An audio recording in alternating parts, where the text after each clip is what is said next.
So honestly, being skinny, being like just frail, looking like a string bean, it's one of the most debilitating things for a lot of men. And I know we always talk about like, oh, you know, if you're fat, lose weight, like you shouldn't be overweight. I get that. That's one side of the coin. And I've made a video about that already. But I want to make this video for the guys who are skinny or even skinny fat. I wasn't skinny fat, but I was super, super skinny. And some of the things that go along with this is you are unnoticeable. Even if you're tall, you're very, you know, frail. You can't do a lot of the activities like lifting heavy things and moving them around. People don't necessarily take you that seriously when you're skinny. And I know some people are gonna say, well, it doesn't matter. Like, I don't care about how people think of me. That's fine. You can cope like that. But the reality is, like, a lot of people do. A lot of people want the respect of people. A lot of people want to be able to shake someone's hand and it be firm and not frail because they're weak, right? And so this video is going to be specifically on my journey from being super, super skinny to jacked. And again, when I say jacked, I'm not saying you got to be the biggest person in the room and you have to look like a bodybuilder or you have to look like Arnold Schwarzenegger or Chris Bumstead. That's not what that means. It just means that you look 10 times, if not 100 times better than you used to. Being jacked is subjective, right? Anybody can say that they're jacked depending if you're lean, right? If you can see the abs, if you can see the definition in your body, you don't need to be the biggest person in the room, but you do need to put on some size if you're skinny, right? If you have an ectomorph body type, some people have an ectomorph body type. I have a mesomorph body type, which means that my shoulders are a lot broader than my waist, right? So I have that natural V-taper look. But I also have some ectomorphic capabilities. Ectomorphs have smaller shoulders, but they're also thin. They're thin boned. You know, it's harder for them to put on weight. Their metabolism is super high. And so I really want to address that group of people. So that's probably you right now watching this video. That's why you clicked on it, because you were interested. And so the first thing you have to understand, the first thing that I had to learn was that training is not enough. I was in the gym every single day. I was working. I was pushing my limits. I was going intense. But the reality is that's not optimal if you're trying to build actual size, because you need the time to recover. I always talk about this. Recovery is key. So when you go to the gym and you're training, you want to make sure that you're recovering at least 1 to 2 times a week. So that way your muscles can actually build back up, because your muscles do not build up when you're training. This is a misconception that people have. Your muscles actually build up when you're resting, right? That's when your muscles build back up and get bigger during that time. And I'm speaking in layman terms. I'm not going to say anything scientific like muscle or protein synthesis and all these other things. I just want to talk very, very surface level with you guys. So, but go into the deep topics of the nuances of how you do it. So rest is very important. Make sure that you're hydrated, drinking about 24 ounces of water every 3 hours of the day for, you know, whether it be 3 times, 4 times, whatever that looks like that you can do. Add some Himalayan salt to it as well, so that way you can retain that water so you can stay hydrated for a longer period of time. That will also help you with recovery. Another thing you have to understand is, from a training perspective, you need to start lifting heavier, right? You don't need to be lifting lightweight for high reps. That doesn't make sense. You're not looking for muscular endurance. You're looking for building strength, power, and overall size with hypertrophy as well. So you want to combine those 2 different styles. So what I like to do is more of like a power building model. So what I did when I was actually getting a lot bigger and filling out my frame significantly more is I was doing a lot more compound lifts. So there are typically, I want to say, about 5 compound lifts that you can focus on: squats, bench. I like incline bench a lot better because it builds my upper chest, but you can do flat bench as well. Deadlifts, squats, bench, deadlifts. Then we have overhead press with the barbell. Everything is with the barbell, by the way. And then from there, you can either do pull-ups, like weighted pull-ups, or you can do low rows, low barbell rows. So where you bend down here and you're rowing. I would stick with those 5 lifts, and those are the main lifts you want to do. And so the way that I structure this is, on Sundays, I'll do the compound lifts for 5 sets of 5. So almost, or 3 to 5 sets of 5. So more of like a powerlifting kind of like workout. And then during the week, I'll run a push-pull legs model where I'll do push, which any push exercise is typically like for chest, front delts, and triceps, right? I'll run a push cycle. And then from there, the way that I do this push workout is I'll take the heavy lift. So if I'm doing chest, I'll do incline bench, or you can do flat bench with the barbell. And then I'll kind of like add like an accessory exercise after that with, like, for example, like chest flies with the rotation, right? with an outward rotation. Or I can do just dumbbell close grip presses, right, in between. So I'm taking a big lift and then I'm taking a smaller lift, right, and I'm pairing those together. And so then I might do shoulders, right, where I'll also do like a regular, I can do an Arnold press, or I can do a regular chest press, and then I'll do front delts, right? I'll hit my front delts if that's what I really want to do. Or I can just do Arnold presses with that regular dumbbell or barbell overhead press. From there, I want to get into more triceps. Triceps are a smaller muscle group, so you can do, you know, weighted dips or regular dips. You can also do any type of like pull down, right? Rope push down for your triceps.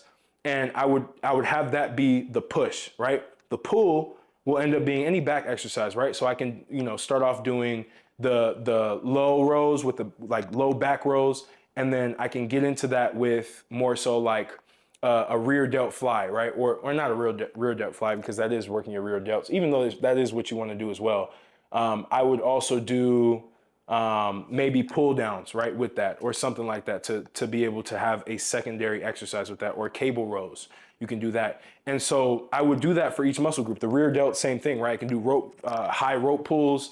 I can do rear delt flies, whatever that looks like, right? But I have that main big exercise, which is my bent over rows that I do with the barbell, to be able to have that bigger weight that I'm doing, right? And I typically like to do about 3 to 4 sets of 8 to 12 of that with the bigger weights when I'm doing a push-pull model.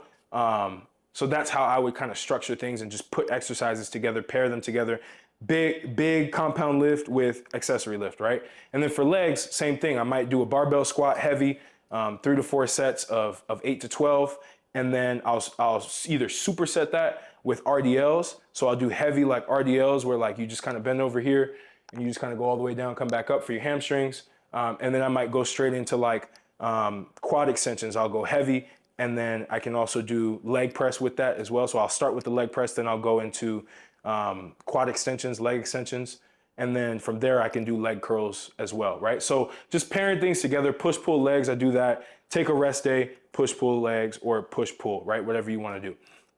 And so that's typically what I would run to be able to build more size and be able to still have the definition that I want. If you're skinnier, you don't need to do any ab exercises. You literally don't. Your abs will show naturally because you will be at a lower body fat percentage. Even if you're skinny fat, once you start eating, and we're going to talk about the nutrition side after, you will start to see your abs a lot more. You have an advantage if you're leaner. People think that being skinny, it's a lot easier to get jacked, or it's a lot easier to look bigger and ripped. But it's actually hard for a lot of people. And the reason why is not just the training, but it's also the dieting part of it, right? The nutrition side. So let's talk about that. For nutrition, what you really want to do is you want to dial in on being in a caloric surplus. You always have to be in a caloric surplus, which is very hard because if you're skinnier, you tend to have a higher metabolism, right? Your metabolic rate is sky high. So you're burning calories just sitting down. Like for me, I can burn 2,400 calories just sitting down doing nothing in a day. And some people who are, fat, they're like, man, that's a dream. It's not, because what happens is you need to just consume way more food. So to make this easier, especially for skinnier people and even skinny fat people, you want to make sure, one, that you're eating whole foods if you're skinny but you're not fat, right? So if you're just super like string bean, eat whole foods, make sure that you up your fats a lot more. So quick tip, you have to look at, macronutrients. You have carbs, that 1 gram of carb is 4 calories. You have 1 gram of protein, that's 4 calories, and 1 gram of fat is 9 calories. So that means it's more than double the amount of calories than proteins and carbs, which means you should be upping your healthy fats, right? Fat doesn't make you fat, by the way. It literally doesn't. It's actually it's more sustainable when it comes to energy than than carbs, than proteins, than all of that. So you want to up your fats with avocado oil, olive oil. You can kind of like drizzle that on your food to increase your caloric intake. Eating nuts like Brazil nuts, peanuts, cashews, those have healthy fats in them that can also help help you eat more calories without feeling like you have to just eat a bunch of food. And those will help. And obviously, I always advocate eating meat. I know there are some people who want to be vegans. If you want to be vegan and you're skinny, that's the worst thing you could do. You should definitely get meat, because red meat even chicken, like they have protein in it that has its full amino acid profile, right? So you're consuming complete proteins when you eat meat, and you don't need to supplement as much, right? If you do want to supplement, have a protein shake. I like whey protein isolate. I don't do vegan protein. I used to. I don't like it. It tastes gross, and there's no need for it. Whey protein isolate, it removes a lot of the lactose in there that will allow for you to be able to digest it better. That's what most people have problems with protein shakes, is that they can't digest the protein shake, right? So this is going to help you with that.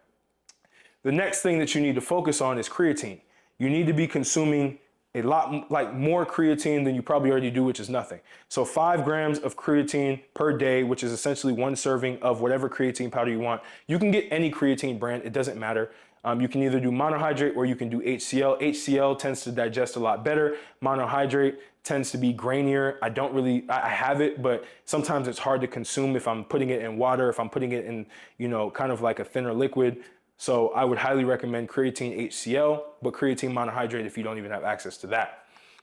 From there, you want to make sure that, again, you're consuming carbs, because the way that like skinnier people are, because their metabolism is so high, and if your activity level is high as well, you can use those carbs as energy. Carbs are fast acting energy, right? But if you do not use excess carbs and you just sit around all day, they turn into fat, right? So like actual body fat, because your body stores it because it wants to use it for the next time, right? But it's harder to be able to remove fat in your body. And obviously you can't spot loss with fat. You'll never be able to lose fat in spots, but you can lose your overall body fat percentage by being in a caloric deficit. But that's not what your problem is. Your problem is that you cannot eat enough if you're skinny. So make sure that you're consuming enough fats in your diet to be able to make up for, not eating a ton. And forbidden advice, but typically people say stay away from fast food, stay away from restaurants if you're trying to lose weight. You're not trying to lose weight, you're trying to gain weight. And you can, if you would like to, go out to a restaurant once a week or go to your favorite fast food restaurant. Again, you're doing it in moderation, you're not doing it as your diet, but that helps you kind of get more calories in as well, with ease, without feeling like you have to cook all day. So that's another thing that you can do. I'm really big on just whole foods. They make me feel good. I'm really big on just like being able to focus and having a lot of clarity and eating clean for the most part. But sometimes I will step out. I'll go to a restaurant, or I may have some fast food here and there, if that's something I want to do. I know a lot of the health bros are going to say, oh, well, the seed oils, like, bro, no comment on that. Yes, seed oils are bad, but you're not doing it in excess. You're doing it in moderation. It's not going to kill you. The human body is extremely strong. You will be good to go. So now that you've gotten that taken care of, you're in a caloric surplus, right? You're consuming the macros that you need, which typically you're looking at 40% of your calories will come from carbs for the most part. 30% of that will come from protein, and then the rest will come from fats, right? Or you can kind of even decrease a little bit of the protein that you need, because you may have too much protein that you're consuming. It may be more than because the protein that you should be eating is 1.1 grams of protein per kilograms of lean body mass, right? Lean body mass, you calculate that by taking your total body weight, subtracting your water weight, and then subtracting your fat mass to it as well. So the percentage of fat that you have, you multiply that by your total weight, you'll have your fat mass. You subtract that from your total weight as well, and you will get your lean body mass, right? So that'll typically be your muscle and probably your skeletal system. And so that's what you're gonna see, and then you would multiply that by, well, the kg version of that, which I don't wanna do the math right now, but you would convert it to kg and then multiply that by 1.1, and that is how much protein you need to be consuming on a day-to-day basis to make sure that you maintain the protein amounts that you need to eat to keep the muscles that you're building, right? So you're training hard, you're training the right way, you're training heavier, which is what you need. You're going lower reps, higher sets, with a mix of some hypertrophy, 8 to 12 reps as well in there with the push-pull leg combo. But once you get that dialed in and you get the nutrition side, and this is literally what I did.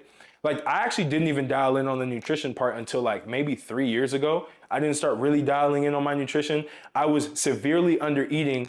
I was eating like 1,500 calories a day when I really started calculating it. And I had tried to go vegan. Of course, I started gaining like weight right here. And I never used to like see like, any even like growth on this side when it comes to like fat. So I was like, this is weird. I was eating an estrogenic diet. I'm gonna have a whole video on estrogen and just how estrogenic society is and how that's damaging men when it comes to weight loss, fat loss, when it comes to being masculine with testosterone, et cetera, et cetera. But I go on a tangent. Either way, you want to be able to make sure that you're tracking your calories to start. I know I say like, hey, you don't need to track your calories if you want to get jacked. You don't. But to start off, tracking calories is like training wheels. Just track what you're already eating just to see where you're currently at and have a gist of how much food you need to eat. And then from there, you won't need to do it because you can eyeball things. I'm at a point where I can see food and I know exactly how many, potentially how many calories that would be an estimate. And I also know like how much food I need to consume on a day-to-day basis. I'm very comfortable with my body. I know exactly what I need to eat. You will get to that point over time. But for the time being, start to calculate your calories, see where you're at, make sure you're in a caloric surplus, make sure that you're hitting your macros, right? Make sure that you're consuming more fats as well so that you don't need to be eating a ton so you feel way too full and you feel like you're just having to shove food inside of your stomach. Like there's no reason why you should be doing that. You need to be efficient, and to be efficient, consume the macronutrient that has more calories than the other ones, right? That's how you're able to consume more calories without eating a ton. And so you should be doing this every single day if you want to start putting on size, if you want to start putting on weight. And this is one of the most efficient things you can do. I'm glad I could talk to you. Hope this helped. Join Jacked University, another private community I have that talks about being jacked essentially. So physically, financially, mentally, spiritually, socially, all 5 pillars. Group of men like-minded who you can work with, who you can get motivation with. Tap in with me. See you in the next video.